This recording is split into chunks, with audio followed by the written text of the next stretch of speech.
شوہر اپنی بیوی سے کہتا ہے کہ تم مجھ سے بات نہ کیا کرو کیونکہ تمہیں بات کرنے کی تمیز نہیں ہے، لیکن عورت کوئی موقع بنا کر پھر بات کرنے کی کوشش کرتی ہے مگر شوہر جواب نہیں دیتا۔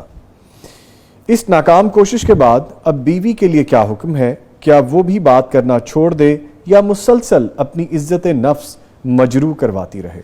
اس شادی کا مقصد کیا ہے؟ انہوں نے ایک گھریلو ملازمہ خرید کے لائے ہیں بازار سے، یہ سوچ طلب ہے، سوچ طلب بات ہے۔ کام کاج کے لیے ایک ملازمہ چاہیے تھی، یا اس خاندان کو ایک بہو، اس خامد صاحب کو ایک بیوی باعزت چاہیے۔ اللہ کے رسول صلی اللہ علیہ وسلم نے بڑی خوبصورت تعلیمات دی ہیں اس گھر کے لیے، اس فیملی کے لیے۔ فرمایا وعاشروہن بالمعروف، بیویوں کے ساتھ اچھے طریقے سے، اچھے سلوک، حسن سلوک کے ساتھ جیو۔ یہ نہیں ہے یہ کیا بات کر رہا ہے بھائی صاحب کہ میرے ساتھ بات نہیں کرو، تمہیں تمیز نہیں۔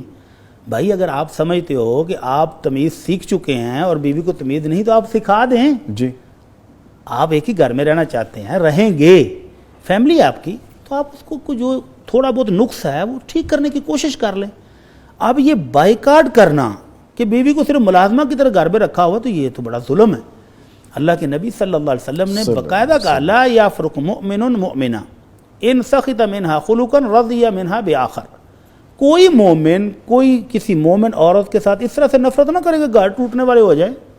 اگر اس کی کسی ایک خامی کی وجہ سے خامد صاحب ناراض ہیں تو اس کی دیگر خوبیاں بھی تو دیکھے۔ گھر سنبھال رہی ہے، بچوں کو سنبھال رہی ہے، تمہیں کھانا ٹائم پر مل رہا ہے، کپڑے ٹائم پر مل رہے ہیں، ہر چیز تمہاری ریڈی ہے، اور جب وہ بات کرنے لگے تو تم کو بس بات نہیں کرو، تمہیں تمیز نہیں ہے۔ یہ تو عجیب بات ہے۔ تو جس طرح مردوں کے حقوق ہیں اللہ نے عورت کو بھی ویسے ہی حقوق دیے ہیں۔ تو یہ صاحب جو ہے یہ ظلم کر رہے ہیں، یہ بیوی کے ساتھ ظلم کر رہے ہیں، اللہ سے ڈرنا چاہیے۔ ایک شخص جس کو سمجھتا ہے کہ میرا اس کے ساتھ گزارا نہیں تو اللہ نے حق دیا ہے، فارغ ہو جائیں۔ اللہ رب العزت ان عورتوں کے بارے میں حکم دیتے ہیں جن کو باقاعدہ طلاق ہو چکی ہو اور وہ عدت گزار رہی ہوں، تو اللہ رب العزت فرماتے ہیں فَأَمْسِكُوهُنَّ بِمَعْرُوفٍ أَوْ سَرِّحُوهُنَّ بِمَعْرُوفٍ، یا تو اچھے طریقے سے روک لو، عدت کے اندر ان کو رکھو، اپنے پاس رکھنا بیوی بنا اچھے طریقے سے، اور اگر تم سمجھتے ہو کہ ہم اکٹھے نہیں رہ سکتے تو پھر اچھے طریقے سے فارغ بھی کرو۔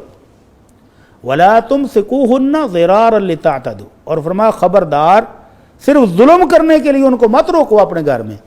عربوں کے یہاں بھی یہی ہوتا تھا کہ عورت پر ظلم کی انتہا کرنے کے لیے طلاق دیتے، عدت گزرنے والی ہوتی تو صلح کر لیتے، پھر طلاق دیتے، پھر صلح کرتے۔ مقصد کیا ہوتا کہ اس عورت کو میں نے جینے نہیں دینا۔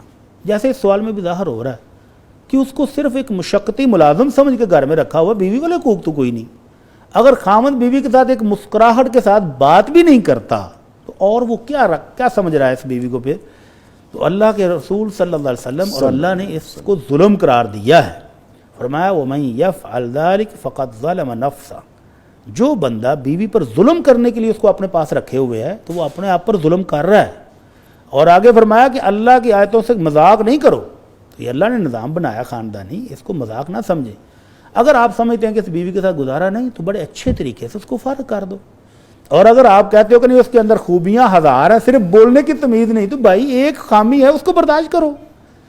اور اگر اس کو بولنے کی تمیز نہیں اور آپ پورا خاندان پوری فیملی بڑے تمیزدار ہیں تو 5 7 10 بندے مل کر بھی ایک بدتمیز کو تمیز نہیں سکھا سکتے، یہ عجیب بات ہے۔